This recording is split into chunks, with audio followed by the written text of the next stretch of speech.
Hello, how are we doing today? Well, we're on to the new chapter.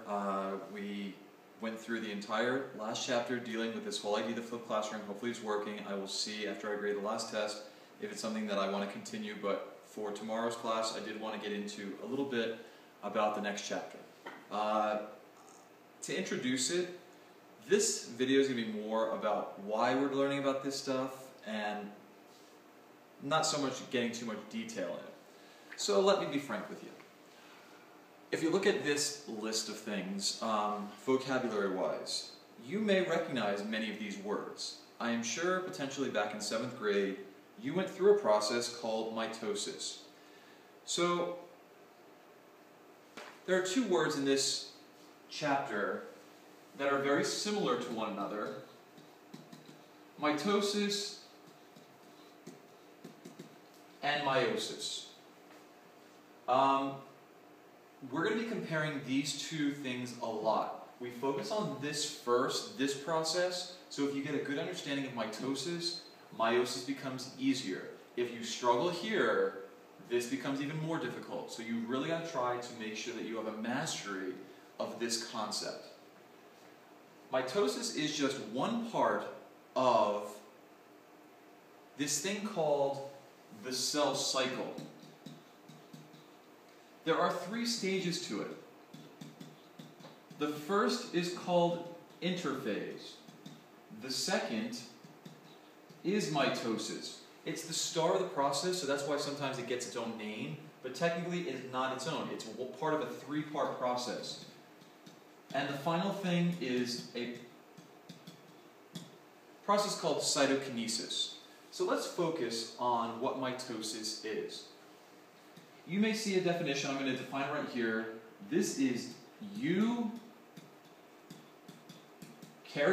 Remember the term eukaryotic just means that it's a cell that has a nucleus. It's eukaryotic nuclear, which comes from the word nucleus. So it's the eukaryotic nuclear division. We could reword that and say it's the division of a eukaryotic nucleus. It's the same thing. So don't be thrown off by the word nuclear, it just is that derivative of nucleus. Why do we have to undergo the cell cycle? We've got to imagine that all of you were these itty-bitty kids once a long time ago. Some of you are still a little bit smaller, I'm not going to call out names, but I think all of you know all the little kids in the class. Then we have some ginormous kids in the class. What's the difference between those two? Does someone like Mark Buckhalter have more cells? Or are his cells just bigger? He's a big boy. Compared to, maybe like Tyler. Sorry Tyler, you're a little guy. What's the difference between you two? It's not that Mark has his cells bigger. That's actually not a good thing to have large cells. If we look at this, what's the advantage of having a large cell versus a small cell? A large cell actually has some disadvantages. When you increase a 3-dimensional structure like a sphere, the volume of this sphere, this 3-dimensional image, actually increases more than the surface area. If you calculate surface area of a sphere, I'm sure you're all mathematically able to do that, the volume increases more. So there becomes an issue with diffusion and other things that need to get in and out of the cell. That's an issue. A smaller cell has a closer ratio between their surface area and volume. So therefore, things can be easily taken in and out at a more efficient rate. So your cells don't want to get bigger. From the time that you were a little kid versus the time that you are right now, your cells do not enlarge. You actually go through cellular division, which is what we're learning about here. This is the process of how cells will divide from one cell into 2 cells. So that's what we're going to learn about today. So why do we do this? Why do we do this? And what cells go through that? That's the next issue. This is still just background information. I don't need you to write this all down, but you do need to understand it and know it.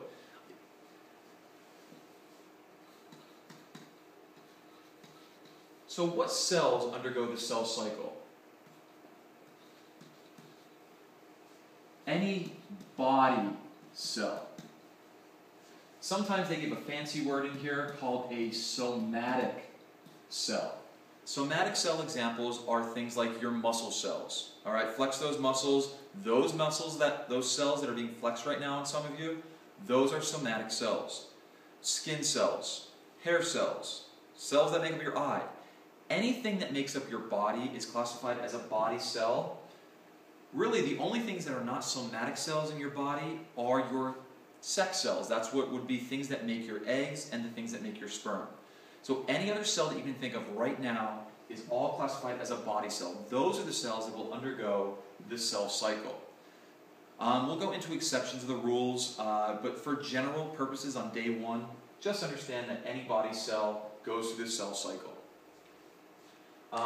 The thing on your notes. So let's talk about the idea of all these words like chromosome, chromatin, homologous chromosome. There's a hierarchy of these words. You've been taught from way back when, you know, if I look at it in terms of the size of things in the natural world, you start with things like atoms. Atoms will make up molecules. Molecules will make cells. Cells come together to make tissues. Tissues come together to make organs. Organs come together to make organ systems. And finally get to your organism. So this is a hierarchy. That's how things with this process are going to be as well. We can go all the way back to the nucleotide. A nucleotide is the building block to, I hope you said, DNA or nucleic acids. So what does DNA turn into? A larger component of DNA, you can say, are genes. Genes are segments of DNA found in a hierarchy called a chromosome. So a chromosome contains genes, a chromosome is made of DNA, and a chromosome's building block is a nucleotide. Hello. No, I'm talking to an empty classroom. Is this weird? No, not at all. Not at all? I'm actually talking to a cell phone. Mr. Weathers is in a meeting right now. Okay? Sorry if I interrupted. No problem. No problem. Is he coming back? He is. Probably not for another 5 or 10 minutes, though. Maybe 10 minutes. Is Mr. Kruger in that same meeting? He's in the same meeting, yes. Is Miss Higgins? Everybody's in the meeting except me. Gracias. You're welcome.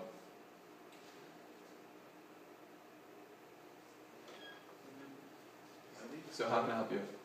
We're trying to. We Alright, I'm got going to pause cookies. this. Oh, okay. Sorry if we. I mean, it was Jacob's fault. Because he brought the cookies in.